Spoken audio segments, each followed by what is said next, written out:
Welcome to this Killick Explains video, and welcome to video 1 in a short series of 4 videos on how to generate income. And video 1 this week is all about cash. Then there'll be videos that follow on bonds, shares and property. So with no more ado, why do we need to generate income? Well, obvious answers really include for day-to-day living, with inflation hovering around double digits as I make this in early 2023, and of course stopping work, dialing down work. There are plenty of people out there debating how best to generate an income in that scenario. Now, in an uncertain environment, it's tempting to sit on a lot of cash and see that as a way to generate an income. So I want to talk about some of the pros and cons and then give you a couple of sources of further information at the end. So what are the advantages of cash if you're going to rely on it as a source of income in the form of interest income? Well, it's very simple. Most people understand how bank accounts and cash deposits work, and that is a benefit of sorts. It's price stable. The value of your cash does not go down as well as up, at least not on the face of it. Come back to that point in a moment. It's easy. You can move money on and off deposit relatively quickly. There are comparison websites, portals that allow you to compare rates across different providers and so on. And with interest rates rising, so is the amount of interest you can earn on cash deposits. So as I make this video, the central bank rate in the UK is around the 4% mark, and you'd reasonably expect cash deposit rates to be keeping pace with that movement. And then of course you've got the FSCS, the Financial Services Compensation Scheme, and that can offer some security in the event that a bank goes bust, albeit subject to a deposit limit. So watch out for that one.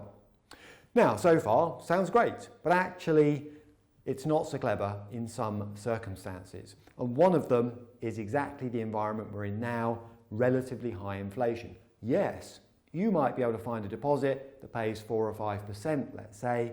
Inflation, unfortunately, is running at double that. All right, so basically any income you get from a cash deposit will in no way be matching the increase in the cost of basic goods and services, let alone those extras like meals out on holidays at the moment. There's no growth either, and that can be a problem. There's no potential for a capital gain, as there is with one or two of the other asset classes I'll be looking at in this series. So to give you a simple example, if you put £100 under the mattress in 1973, it would be worth, in terms of what it can buy today outside of this video room, if you like, just under £7 now. So that is the silent, hidden effect of inflation. That's where cash is not so safe. And how damaging can inflation be? Well, there's a handy little thing, if you're not into inflation calculators, called the Rule of 72. And that says that if you've got £100 now, and inflation is running at 10% and continues to run at 10%, then the capital sitting in a bank account will be halved in terms of what it'll buy in around 7 years. 72 divided by 10. It's called the Rule of 72. All right, so that's pretty brutal. So then the question arises, well, cash has got some advantages, and it's clearly got, in an inflationary environment, some downsides. So where does it sit in my overall strategy?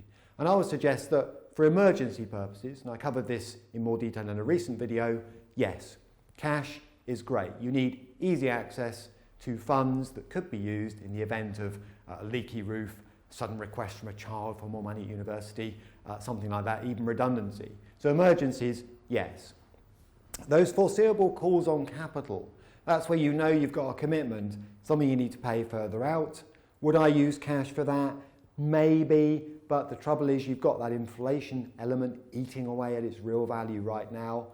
And as for long-term wealth building, lifetime savings, it's a bit of a no-no, because over the long term, it simply can't do a good enough job normally of keeping pace with inflation, let alone beating it.